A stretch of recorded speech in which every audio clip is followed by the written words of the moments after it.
El motor del Cadillac hacía un tic-tac suave mientras lo estacionaba en la entrada circular, con la fuente lanzando chorros de agua que atrapaban los últimos rayos de la tarde. La casa de Celeste se erguía en líneas afiladas de blanco y vidrio, más como un grito de orgullo que un nido para vivir. Cerré la puerta del auto y ajusté la correa de mi bolso, con la bolsa de regalo pegada a mi costado. Adentro iban los aretes que habían sido de mi mamá y el álbum de fotos que, pensé, le recordaría a mi hija esos años más sencillos, cuando la vida no dolía tanto. Subí los escalones de la entrada y apreté el timbre de bronce. Un eco rico y musical retumbó adentro, como un susurro de campanas. Esperé. Alicé el frente de mi blusa y volví a intentarlo. Silencio, ni pasos, ni voces, ni siquiera el murmullo ahogado de un tele. El calor del concreto se colaba por las suelas de mis zapatos mientras me quedaba ahí parada, con la incertidumbre pesando como plomo en el pecho con cada segundo que pasaba. Golpeé fuerte la puerta de roble, mis nudillos retumbando contra la madera pulida. Nada. Fue entonces cuando oí pasos apresurados saliendo del seto a mi izquierda. Un hombre salió de golpe, el sudor oscureciendo el cuello de su polo, las tijeras de podar todavía en sus manos enguantadas. Sus anteojos se le resbalaban por la nariz mientras me clavaba unos ojos grandes, desesperados, como si el mundo se le estuviera cayendo encima. Tiene que irse, siseó, echando un vistazo rápido a la casa muda. Corra antes de que sea demasiado tarde. Apreté el asa de la bolsa de regalo con más fuerza. Perdón. Se acercó un paso, bajando la voz como si las paredes oyeran. Su hija y su marido son peligrosos. No tiene idea de lo que han hecho. Esas palabras se me pegaron a la piel como espinas mientras volvían a mirar la puerta cerrada, con el pulso acelerado, y la casa alzándose más grande en el crepúsculo que se cerraba como una trampa. Todavía podía ver la escena como si hubiera pasado esa misma mañana. Mi casita en Phoenix, la maleta abierta sobre la cama, la ropa doblada en pilas prolijas. Sobre el tocador estaba el teléfono donde, apenas una semana antes, la voz de Celeste me había llegado entrecortada, más suave de lo que recordaba. Mamá, sé que ha pasado un chorro de tiempo. Gabriel y yo queremos que vengas de visita. Yo te debo una disculpa. Por un momento no creí lo que oía. Después de años de silencio, de palabras forzadas y llamadas sin respuesta, esa invitación sonaba como una puerta que se entreabre con un chirrido de esperanza. Rafael me habría dicho que no me lanzara de cabeza. Siempre me advertía que me plantara firme, hasta con la familia. Ámales, solía decirme, pero no te dobles hasta quebrarte. Su ausencia me apretaba el pecho más que nunca, mientras doblaba la blusa color crema que una vez le había gustado y metía el viejo álbum de fotos al lado. Me dije a mí misma que no me estaba doblando, le estaba dando a Celeste una chance para remendar lo roto, como se arregla un rebozo viejo con hilo paciente. El camino saliendo de Phoenix se extendía recto y conocido, el desierto brillando bajo un sol que subía como fuego lento. Los saguaros alzaban los brazos como guardianes sabios, y el cielo se abría en tonos de cobre y azul pálido. Mientras el Cadillac ronroneaba por la Interestatal 10, los recuerdos subían sin aviso, Rafael manejando hacia el lago Roosevelt, Celeste dormida en el asiento trasero, con un librito en las piernas, el olor a tapicería calentada por el sol llenando el auto. Por un rato, esos ecos me calmaban, convenciéndome de que la reconciliación era posible, como un milagro que se cuece a fuego bajo.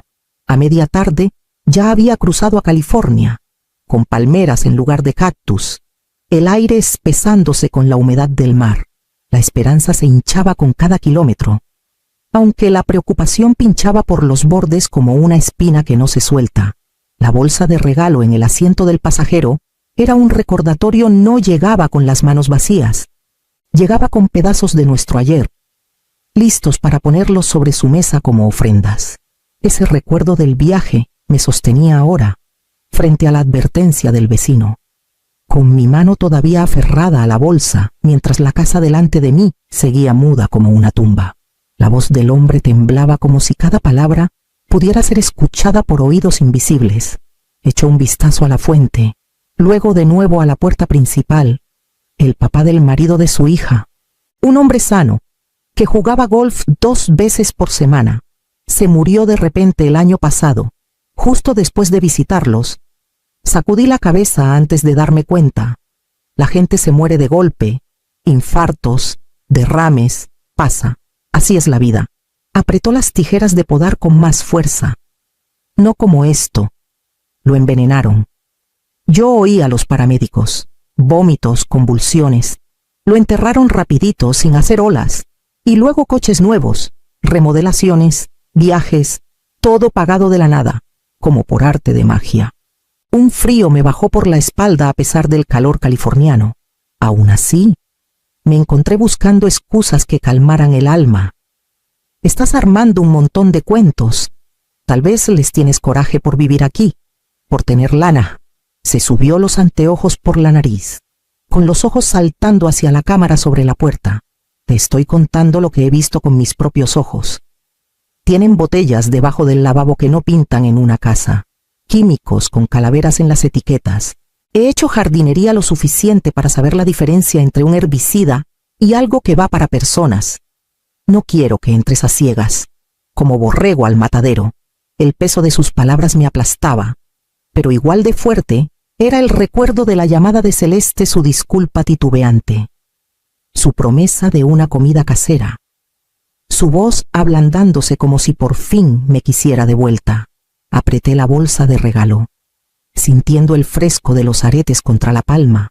Podía creer que mi única hija, la niña que arrullé en fiebres y animé desde las gradas de la escuela, era capaz de lo que este vecino pintaba con colores tan oscuros. Len bajó más la voz, con la urgencia chorreando como sudor. Solo cuídate. No comas ni bebas nada hasta que sepas con qué te metes. El timbre todavía me zumbaba en los oídos, sin respuesta, mientras la advertencia del hombre se me atascaba en la garganta como arena. Quería mandarlo al carajo, pero el desasosiego ya había echado raíces, y se me pegaba mientras el ronroneo de un motor se acercaba por la calle tranquila. El zumbido de un motor elegante creció hasta que un BMW plateado se deslizó en la entrada, su pintura reluciendo en la luz que se apagaba. Len se escabulló rápido detrás de su seto, dejándome sola en los escalones mientras Celeste y Gabriel salían, enmarcados por el chorro de la fuente. Mamá. La voz de Celeste sonó cálida y pulida, como un comercial de televisión. Corrió hacia mí, con los tacones cliqueando contra la piedra, y me envolvió en un abrazo perfumado. ¡Qué pena! El tráfico estaba de la China. Gabriel la siguió con una sonrisa floja, quitándose los lentes oscuros. No te imaginas el centro un viernes. Nos mató dejarte esperando. Me encontré asintiendo, con la advertencia del vecino todavía retumbando. Aunque forcé mi propia sonrisa, Celeste me quitó la bolsa de regalo de la mano con un chillido de alegría, asomándose al álbum de fotos como si redescubriera un tesoro enterrado. ¡Ay! Trajiste esto. No puedo esperar a mostrarle a Gabriel las fotos. Me metieron adentro con una alegría exagerada, como si fuera una fiesta sorpresa. Pisos de mármol se extendían bajo una araña que esparcía prismas por las paredes. La sala se abría a una vista del cañón que brillaba con el atardecer. Cada detallito curado como una página de revista. Gabriel barrió con la mano hacia las ventanas. No está nada mal. ¿Verdad queríamos un lugar que capturara la luz de los ángeles, esa que te entra al alma? La voz de Celeste sonó ensayada, con orgullo debajo del tono. La cocina la remodelamos de arriba abajo. Ven, mamá, tienes que verla. Acero inoxidable relucía, encimeras impecables. Cada electrodoméstico tan nuevo que cegaba. Ella se movió con gracia hacia la estufa, dejando su bolso y atándose un delantal. Gabriel destapó una botella de vino, el corcho saliendo con un pop satisfactorio.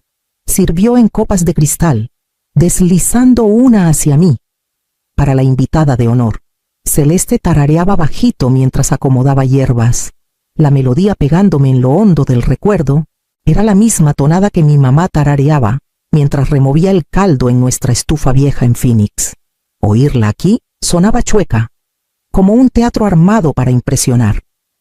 Envolví las manos alrededor del tallo de la copa. El líquido rubí atrapando la luz de las velas. Sus sonrisas eran brillantes. Sus voces suaves, pero debajo de la superficie, cada gesto parecía demasiado lustrado, demasiado calculado, como si yo fuera el público de una obra que habían ensayado mucho antes de que yo llegara.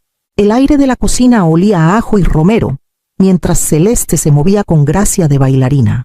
Gabriel se recargaba casual contra la encimera, girando su copa de vino, contando un chisme de un cliente que lo confundió con un galán de telenovela. Reí por cortesía, aunque la garganta me raspaba seca. El vino intocado delante de mí brillaba como una prueba que no quería pasar.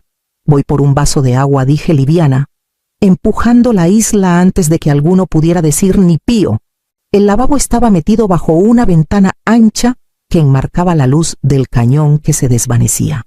Abrí el gabinete de abajo por un vaso, esperando encontrar una pila de copas ordenaditas. En cambio, había detergentes alineados, jabón para platos, un spray a medias, rollos de papel, y atrás, apenas escondida, una botellita café con una etiqueta blanca cruda. La mano se me congeló. Las letras negras eran frías, precisas cianuro de potasio. Manipular con extremo cuidado. Una calavera y huesos cruzados me guiñaba desde la penumbra. Un río de frío me atravesó, ahogando el murmullo de charla a mis espaldas. Las palabras de Len tronaban en la memoria químicos, con calaveras en las etiquetas. El pulso me retumbaba en los oídos como tambores. Me forcé a deslizar la botella de vuelta a su lugar, encajándola entre los sprays como si nada hubiera pasado. Las manos me temblaban, pero las apoyé en la encimera antes de enderezarme. Un vaso estaba ahí nomás en el estante de arriba, como si Celeste supiera que yo andaría husmeando. El chorro del grifo tapó mi respiración entrecortada. Llené el vaso, lo acerqué a los labios y tragué agua fresca, aunque no calmaba la sequedad que me quemaba la garganta. Al volverme, encontré a Gabriel mirándome, sonrisa fija, ojos indescifrables. Celeste tarareaba su tonada, picando perejil con golpes firmes. El vecino no había mentido. La prueba estaba ahí, al alcance de la mano, esperando su turno. Mi sonrisa tuvo que aguantar mientras caminaba de regreso a la isla. Desde ese momento, el plan ya no era remendar lazos, era sobrevivir, a secas y con urgencia. El comedor brillaba con la luz de la araña. Platos y cubiertos puestos como si fuéramos a posar para una portada. Gabriel sirvió el vino con mano generosa, voz suave como miel.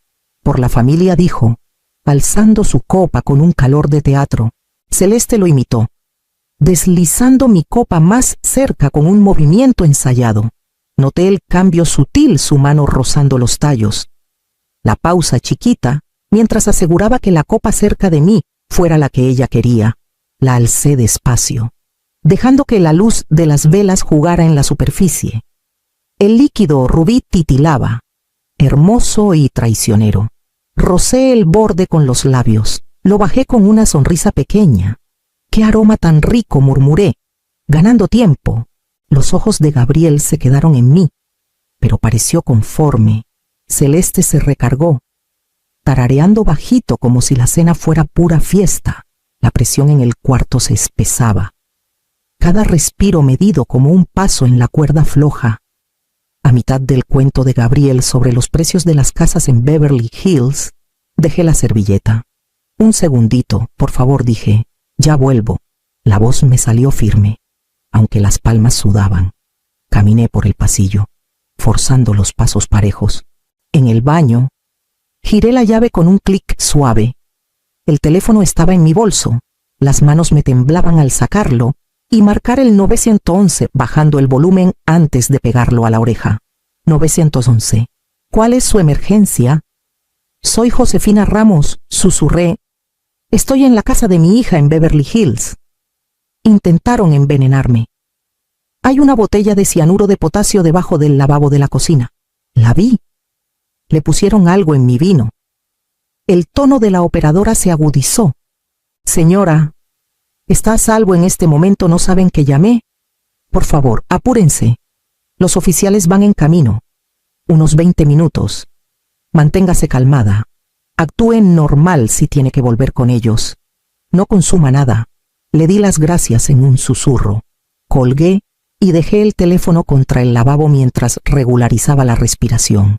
Mi reflejo en el espejo se veía más vieja, más pálida, pero los ojos claros. Ensayé una sonrisa, de esas que me sacaron de juntas de maestros y velorios, hasta que pareció creíble. Al abrir la puerta, el aroma a carne asada y hierbas me jaló de vuelta a la mesa, donde dos caras esperaban que yo siguiera el guión. Volví al comedor y encontré a Celeste parada con una jarra de vidrio. Líquido rubí atrapando la luz de la araña. Mezcla de manzana y arándano, dijo con brillo. Mucho más sana que el vino. Te vas a encantar, mamá. Gabriel alcanzó las copas. Sonrisa tensa. Voz ansiosa. La perfeccionó ella. Un sorbito y verás. El sonido llegó antes de que pudiera responder golpes fuertes en la puerta principal, seguidos de una voz firme. Departamento de Policía de Beverly Hills. La sonrisa de Celeste titubeó. Gabriel se congeló con las copas a medio camino de la mesa. Me paré rápido, el alivio casi doblándome las rodillas. Yo voy, dije, pasando junto a ellos antes de que se repusieran. 3 oficiales uniformados llenaron el umbral cuando abrí, su presencia pesada como una sentencia. Señora, recibimos una llamada por un posible envenenamiento, dijo el jefe. Gabriel dio un paso al frente, tono resbaloso de incredulidad. ¿Envenenamiento? ¡Qué disparate! Alguien se equivocó. No fue un error, dije, con la voz más firme de lo que sentía. Intentaron envenenarme esta noche. Las copas siguen en la mesa. La botella está debajo del lavabo en la cocina. Celeste soltó una risa quebrada, aguda como vidrio. Mamá, ¿de qué hablas? Debes estar rendida del camino. Por favor, oficiales. Está confundida. Pero los oficiales ya se movían. Uno entró al comedor, fotografiando las copas, mientras otro se perdía en la cocina. En un momento gritó. La encontré. Botella café. Cianuro de potasio. Justo donde dijo. La cara de Gabriel se desangró de color. Eso no es nuestro. Cualquiera pudo. Len apareció en el caminito, atraído por las luces parpadeantes. Su voz cruzó el cuarto mientras me señalaba. Se lo dije antes, la advertí. Le hicieron lo mismo a su papá. El peso de sus palabras espesó el aire como niebla. Celeste dejó de sonreír del todo. Manos rígidas a los lados. Los oficiales se miraron, uno sacando esposas de su cinturón. Me apoyé en el marco de la puerta, la bolsa de regalo olvidada a mis pies, mientras el espectáculo armado de calidez familiar se derrumbaba bajo la luz cruda e implacable de la verdad. Los meses siguientes se emborronaron en una ráfaga de audiencias, declaraciones y noches largas sola en un departamentito rentado cerca del centro de Los Ángeles. Para septiembre, me encontré sentada en la Corte Superior de Los Ángeles, con el sello del Estado reluciendo sobre el estrado del juez, un jurado de 12 esperando testimonios. La fiscalía armó su caso con precisión de cirujano. Fotos de la mesa del comedor, copas de cristal todavía manchadas de rojo, reportes de laboratorio confirmando rastros de cianuro en el vino y el jugo, documentos financieros mostrando cómo Celeste y Gabriel habían volado la herencia del papá de él en un suspiro, coches nuevos, viajes al extranjero, una casa que les quedaba grande como traje prestado. Luego vino la revelación que me heló hasta los huesos. Los investigadores reabrieron el expediente de la muerte del papá de Gabriel, sano a los 70. Se derrumbó días después de una cena en su casa. No le habían hecho autopsia entonces. Ahora, con exhumación y pruebas. El cianuro asomó de nuevo, inconfundible como una traición. Cuando me tocó, subí al estrado y puse la mano en la Biblia. La voz me salió firme, aunque el corazón me martillaba las costillas. Les conté al jurado lo que vi: la botella café debajo del lavabo, la copa empujada hacia mí en la mesa, la tonada tarareada que una vez fue de mi mamá. Describí la llamada desde el baño, susurrando por ayuda mientras ensayaba una sonrisa en el espejo. Al otro lado de la sala, Celeste estaba tiesa e inexpresiva, ojos fijos en cualquier lado menos en mí. Gabriel susurraba sin parar a sus abogados, mandíbula apretada, corbata impecable como si el orden pudiera borrar lo hecho. 2 días de deliberación terminaron con el jefe del jurado parándose, papel del veredicto en mano. Culpables de intento de asesinato, culpables de conspiración. Las palabras pegaron más duro de lo que esperaba, finales e irreversibles, como un portazo en el alma. Salí de la sala sabiendo que la justicia había llegado, pero también que el precio era mi única hija. El invierno se instaló en el sur de California, con un fresco que no esperaba. Mañanas pálidas con niebla bajando de los San Gabriels. Había rentado un apartamentito modesto en Pasadena, de un cuarto con paredes delgadas y un balconcito que daba a una hilera de jacarandas. Estaba lo bastante cerca de la corte para manejar las audiencias sin traslados eternos, lo suficientemente lejos de Beverly Hills para respirar sin que me ahogara el recuerdo. De vuelta en Phoenix, mi casa se puso en venta y se fue en semanas. Empacarla fue como meter años de vida en cajas marcadas con palabras como cocina y recuerdos. Las herramientas de Rafael se las di a un vecino que todavía le da a su jardín. La lana de la venta, más lo que la corte me devolvió después de embargar los bienes de Celeste y Gabriel, me dio opciones que no soñaba. Tomé una decisión sin pensarlo 2 veces: un fondo de becas para mamás solteras en el colegio comunitario donde enseñé. Llevaba el nombre de Rafael. Él habría aplaudido convertir algo envenenado en algo que nutriera a otros, como transformar un chile amargo en salsa que pica, pero reconforta. Pero ni con buenas acciones las noches eran fáciles. La traición resuena más fuerte en el silencio. Y a veces despertaba convencida de oír todavía a Celeste tarareando esa tonada vieja en mi oído. Intentaba no quedarme en la imagen de la corte, con ella, mirando de lado sin pestañear. Estaba viva, pero la había perdido igual, como si se me hubiera muerto un pedazo del corazón. Así que armé un ritmo nuevo. Caminatas mañaneras por Colorado Boulevard, tardes en la biblioteca, noches en el balcón con té. Era más callado, más chiquito, más solo, pero era mío. Y no me pedía nada que no pudiera dar. Para la primavera, las jacarandas florecieron en violeta, pétalos esparcidos por la banqueta como ofrendas del cielo. Y empecé a creer que la vida se puede cuidar, incluso después de que le corten las raíces. La primavera se profundizó, y el balcón en Pasadena se volvió mi refugiecito chiquito. Llené macetas con albahaca, tomillo y tomates. El olor a tierra pegándose a las manos mientras trabajaba. El jardincito no era gran cosa, pero estaba vivo, y crecía bajo mis cuidados, como un secreto que se abre al sol. Adentro, la cocina traía su propio cambio. Un candado Stardy se había puesto en el armario debajo del lavabo. Era innecesario, quizás hasta simbólico, pero cada vez que giraba la llave sentía una raya entre el ayer y la vida que aprendía a resguardar, como un muro contra el viento que arrasa. Una mañana de sábado, un golpe sonó en la puerta. Por un instante, el pecho se me apretó como en tenaza. Luego abrí y encontré a Len con una maceta de romero, sus ramitas verdes perfumando el aire fresco. Pensé que tu balcón le sacaba provecho, dijo. Su voz era firme, sin el filo de miedo que oí por primera vez en Beverly Hills. Puse la planta junto a los tomates, sacudiéndome la tierra de los dedos. Gracias, dije. Le va a hacer buena compañía aquí afuera.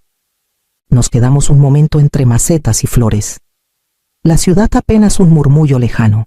Ahí me di cuenta de que la familia no se mide solo en sangre. Se mide en respeto, en gestos callados, en esa presencia que no exige sino que ofrece, como un abrazo que no aprieta. Cuando Len se fue, me senté con el romero a mi lado, el armario con llave detrás, y el día estirándose adelante con una paz frágil como cristal. Cuando el pasado golpea de nuevo, abres la puerta o la cierras para siempre. El aroma a pavo asado y salvia llenaba la cocina. Ese calor que debería haberme envuelto en una sensación de hogar. Pero en lugar de eso, unas palabras que no estaban destinadas a mí atravesaron el aire como un cuchillo. Entré sigilosamente por la puerta, sosteniendo una bandeja de panecillos recién horneados. Cuando la voz de Adrián cortó el ruido de los platos, mi mamá no vale ni un peso, susurró, y luego soltó una risa. Clara se rió con él, un sonido afilado como cristal roto. Me quedé paralizada, con la bandeja apoyada en la cadera, las orejas ardiendo, la voz de mi hijo, la misma que alguna vez calmé en noches de fiebre, ahora me descartaba como si fuera un recibo olvidado. El dolor me golpeó fuerte, pero años de práctica me habían enseñado a cubrir las heridas. Avancé, colocando la bandeja en la encimera con manos firmes. Aunque por dentro mi estómago se retorcía. ¿Dónde quieren estos?, pregunté con tono ligero, como si no hubiera escuchado nada. Clara se giró rápido, demasiado rápido, con las mejillas encendidas mientras alisaba su delantal. Adrián alcanzó el cuchillo de trinchar, esquivando mi mirada. Me ocupé en ordenar los cubiertos, cada tenedor y cuchara alineados con un ritmo silencioso. Dejé que su conversación se deslizara hacia copas de vino y centros de mesa, como si no hubiera oído cómo reducían mi valor a una broma. Mi rostro mostraba una calma que escondía la tormenta que se formaba en mi interior. Pronto, la mesa se llenaría de familiares, con risas resonando sobre el puré de arándanos y el pastel. Tomaría mi lugar como si nada hubiera pasado. Pero esa oración en la cocina ya había tallado un espacio dentro de mí. Más tarde, cuando la casa quedara en silencio, buscaría la caja fuerte que no había abierto en años. Esa noche, después de que las risas y el tintineo de las copas se desvanecieran en el recuerdo, manejé de regreso a mi casa en Querétaro. La lluvia golpeaba suavemente el parabrisas, como si la ciudad misma entendiera el peso en mi pecho. Al llegar, me quité los zapatos. Dejé el abrigo y fui directo al closet donde guardaba la caja fuerte. Me había seguido en cada mudanza, en cada década, cargando el rastro de una vida dedicada a mantener todo a flote. El metal estaba frío bajo mis dedos mientras giraba la llave. Adentro había sobres, talones de cheques y estados de cuenta cuidadosamente doblados. Comencé a revisarlos con la misma precisión que solía llevar a mis turnos en el hospital. Los recibos de transferencias se remontaban a 10 años, depósitos mensuales que hice a la cuenta de Adrián cuando le redujeron las horas en el trabajo. Y luego, cuando el nuevo negocio de Clara necesitaba un empujoncito, había cheques para la cuota del fraccionamiento que pagué en silencio para que no se atrasaran. Incluso cuando mi propio tejado necesitaba reparaciones. En el fondo estaba el sobre grueso que no había tocado en años. Desdoblé la escritura de cesión de derechos. Mi nombre escrito allí en blanco y negro. Mi fideicomiso había cofinanciado la compra de la casa de Adrián. Y los registros del municipio de Querétaro lo confirmaban. El agente de cierre había insistido en incluir mi fideicomiso para agilizar el trámite. Y en ese momento no le di importancia. Para Adrián, era como si esos papeles no existieran. Para mí, eran la prueba de que su risa en la cocina no tenía la última palabra. Apilé los documentos con cuidado, mis manos firmes, mi respiración lenta y constante. Él creía que yo era invisible, pero los recibos contaban otra historia, y pronto seguiría el camino que ellos me indicaban, directo a las horas en que el sueño no llegaría y los números no mentirían. La pila de papeles en mi regazo me llevó atrás en el tiempo, cada línea 1 kilómetro más en un camino que recorrí sin alardes. Recordé los años en que el Hospital General de Querétaro me llamaba casi todas las noches, preguntando si podía quedarme un turno más. Dije que sí más veces de las que debí, con el cuerpo adolorido, mientras las luces fluorescentes se desdibujaban y las horas se mezclaban. Esos cheques extras no fueron para vacaciones ni lujos. Fueron para los libros de Adrián, para su renta cuando apenas comenzaba en el TEC de Querétaro, para la colegiatura que amenazaba con descarrilarlo antes de empezar. Hubo un verano en que me prometí un viaje a la costa, una semana de descanso con la brisa del mar, pero en cambio, vi el dinero desvanecerse en la oficina de tesorería. Les dije a mis amigas que prefería quedarme en casa, pero la verdad era más simple. No podía soportar la idea de que Adrián estuviera en una oficina de registro, escuchando que no podía continuar sin el pago. Luego vino el préstamo para el coche. Él apenas tenía 20 años, ansioso por probarse a sí mismo, pero su historial crediticio era insuficiente. Me senté frente a él en el banco, pluma en mano, firmando como aval sin dudarlo. Vi el alivio en su rostro y me convencí de que eso valía el riesgo. Por años acepté esos momentos como parte natural de ser madre, intervenir en silencio, sostener la red mientras él escalaba más alto. Nunca me quejé en voz alta, pero el silencio tiene una forma de moldear los oídos de los hijos. Adrián se acostumbró al colchón, esperándolo sin gratitud. Cuando Clara llegó, se adaptó fácilmente a ese ritmo, como si mi apoyo fuera una partida fija en su presupuesto. No estoy exenta de culpa. Ahora veo cómo mi negativa a poner límites, nacida del miedo a que las barreras nos alejaran, construyó la misma actitud de derecho que ahora me hiere. Pensé que el amor significaba absorber cada carga, cada carencia, sin pedir reconocimiento. La caja fuerte seguía abierta a mi lado, los recibos esparcidos como un testimonio. Mi estómago se apretó al preguntarme qué habían comprado realmente todas esas comidas que no comí y esas noches sin dormir. Y al alcanzar otro folder, supe que la verdad solo se volvería más filosa con las horas. El sueño no llegaba. La casa estaba oscura y silenciosa, pero mi mente hacía más ruido que el reloj en la pared. Puse mi laptop en la mesa del comedor y abrí una hoja de cálculo nueva, la pantalla proyectando un resplandor pálido sobre los papeles que ya había ordenado. Los números fluían con facilidad. Los había vivido por demasiado tiempo. Línea por línea, registré las transferencias 5,000 aquí, 10,000 allá, repetidas mes tras mes hasta que el total llegó a $428,000. Agregué los $60,000 transferidos como temporal a la cuenta del negocio de Clara, dinero que nunca regresó. Luego, los cheques para las cuotas del fraccionamiento y los servicios gastos que cubrí sin decir una palabra, completaron la suma. La cifra final reposaba al final de la columna como una piedra, pesada e innegable. Me recosté, frotándome las sienes. Durante años me dije que esos sacrificios eran gestos de amor, medidas temporales hasta que Adrián y Clara encontraran su camino.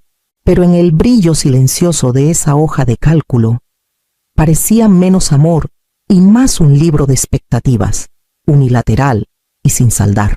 El sonido de un nuevo correo me hizo mirar. Era de Sofía Morales, la abogada a la que contacté esa semana. Su mensaje era preciso, sin adornos. Había revisado los registros del municipio. Mi fideicomiso estaba registrado con un interés del 50% en la propiedad de Adrián. Más sorprendente aún era una cláusula enterrada en los documentos transferencia por fallecimiento. Si Adrián incumplía o se probaba fraude, su parte revertiría a mi fideicomiso. Leí las líneas 2, 3 veces, las palabras encajando en su lugar. Adrián no podía refinanciar ni vender sin mi firma. La risa en su cocina de pronto sonaba frágil, construida sobre la suposición de que yo no tenía nada en que apoyarme. Pero los registros decían lo contrario. Guardé la hoja de cálculo. Imprimí copias de la escritura y la cláusula, y las guardé en un folder. Mis manos estaban firmes, aunque mi pulso se aceleraba. El silencio de mis años me había escrito en los cimientos de su vida. Ahora, ese mismo silencio, respaldado por papel y tinta, decidiría lo que venía después. Cerré la laptop y dejé el folder en la mesa, listo para la mañana en que buscaría el consejo de Sofía en persona. Por la mañana, la niebla sobre la plaza de armas en Querétaro se mantenía baja, igualando el peso en mi pecho. Llevé el folder al centro, donde la oficina de Sofía Morales tenía vista a la calle Independencia. Me recibió con la eficiencia de alguien acostumbrada a cortar excusas. Desplegué la hoja de cálculo, la escritura y la cláusula impresa. Las revisó sin interrupciones. El único sonido era el suave roce del papel. Cuando alzó la vista, su expresión era firme. «Ha sido más que generosa», dijo. «Pero la generosidad no incluye ser engañada. Esto es lo que haremos». Describió cada paso con la precisión de un cirujano. Primero, presentaría una declaración de no consentimiento para cualquier préstamo abierto a mi nombre. No borraría lo que ya estaba hecho, pero establecería un registro legal de que no había dado mi aprobación. Luego, me indicó colocar alertas de fraude con las agencias de crédito, una muralla adicional para evitar que nuevas cuentas aparecieran con mi número de identificación. Luego, vino la medida que me hizo contener el aliento. Aconsejó registrar un memorando de interés contra la casa de Adrián. Eso bloquea cualquier refinanciamiento o venta sin tu conocimiento, explicó. Es un aviso al mundo de que tu fideicomiso tiene derechos en esta propiedad. Asentí, absorbiendo la gravedad de todo.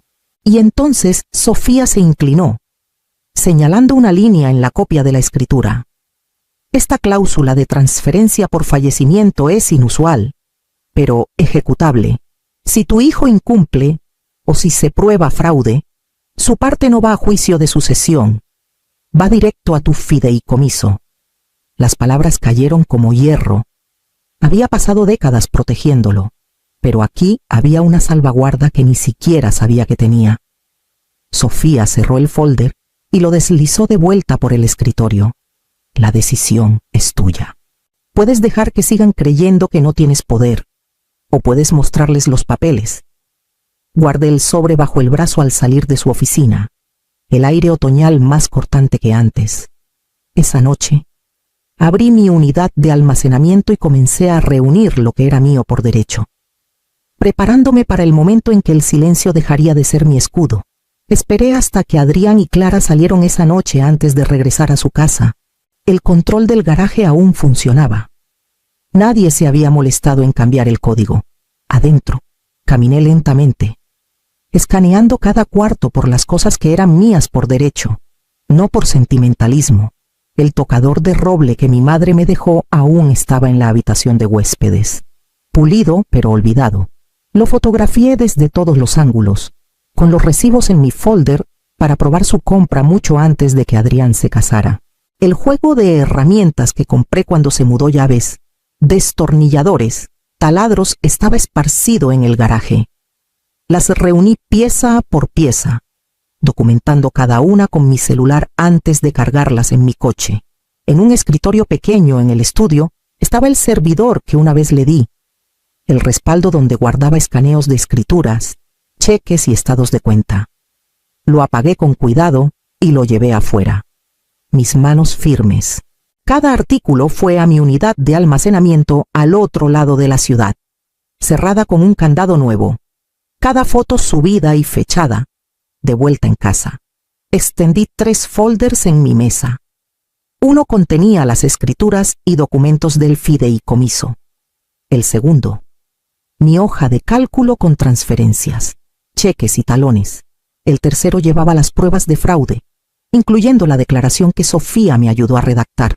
Juntos, formaban una historia que nadie podía ignorar. Tomé el teléfono. Mi voz calmada mientras llamaba a Sofía, luego a don Miguel, el vecino, y finalmente a mi prima Elena en San Miguel de Allende. Todos aceptaron acompañarme a la cena de Día de Acción de Gracias en casa de Adrián. Colgué, guardé los folders en el sobre y los puse donde pudiera verlos. La mesa estaba lista, pero no para un banquete festivo. El Día de Acción de Gracias llegó con el aroma a pavo asado, flotando hasta el porche. El tipo de olor que suele suavizar los bordes de una familia. Los parientes abarrotaron la casa de Adrián, primos de Celaya, una tía de Juriquilla y algunos vecinos que llegaron con pasteles y botellas de vino. La sala vibraba con conversaciones, todos balanceando platos y risas. Adrián se movía entre ellos con un encanto fácil, Clara a su lado, ambos disfrutando del brillo de su reunión cuidadosamente planeada. Yo observaba desde un lado, dejando que el ritmo de las voces me llevara hasta que Adrián, cuchillo en mano, alzó la voz por encima del bullicio. El próximo año, dijo, hinchado de orgullo, tendremos esta casa totalmente refinanciada, la cocina remodelada, tal vez hasta una alberca en el patio. Todo está listo. La sala zumbó con aprobación, algunos parientes dándole palmadas en la espalda. Ese fue mi momento. Di un paso adelante, con el sobre en la mano, y coloqué 3 folders gruesos en la isla de la cocina. El sonido cortando el ruido, el murmullo se apagó. Los rostros se volvieron hacia mí, confundidos, esperando. Esto necesita verse antes de que cortemos nada, dije con calma. Adrián frunció el ceño. Mamá, ahora no.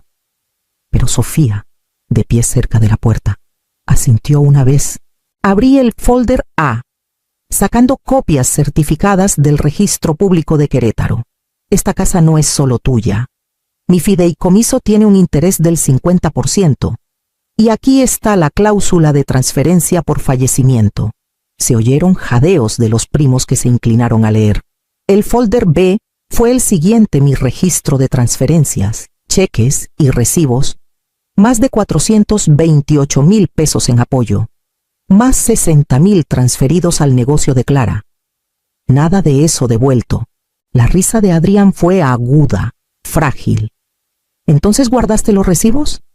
Qué mezquino. El folder C lo cayó. Capturas de pantalla de cuentas a mi nombre, direcciones IP que coincidían con su casa.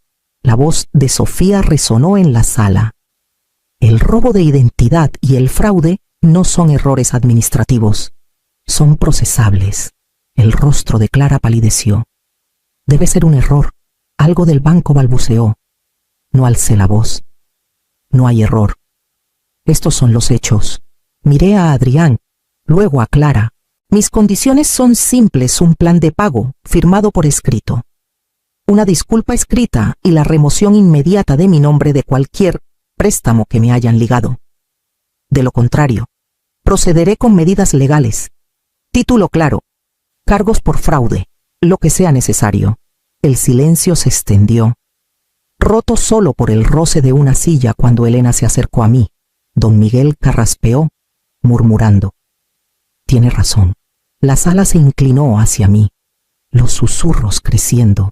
Las mejillas de Adrián ardían rojas, su mandíbula tensa. Abrió la boca, pero no salió ninguna palabra. Clara tocó su brazo, su voz temblorosa. Tal vez deberíamos escuchar. Junté las manos, firme y sin flaquear. A mi alrededor, los murmullos de los parientes crecieron, no en mi condena, sino en reconocimiento. El peso que había cargado sola ahora se trasladaba al abierto, innegable. El pavo se enfriaba en la encimera, olvidado. En su lugar, la verdad reposaba pesada en la isla, extendida en 3 folders que nadie podía reírse. Recogí los sobres, los guardé en el estuche y los dejé allí a la vista. Un ancla silenciosa. El banquete continuó, pero nada sabía igual después de eso. Y mientras el atardecer caía afuera, supe que la semana que venía traería consecuencias que nadie podría evitar. La semana después del Día de Acción de Gracias se desplegó como un desenredo lento. Para el lunes, el prestamista de Adrián marcó su solicitud de refinanciamiento. El memorando que Sofía presentó ahora estaba ligado a la propiedad, y sin mi consentimiento, ningún trato podía avanzar.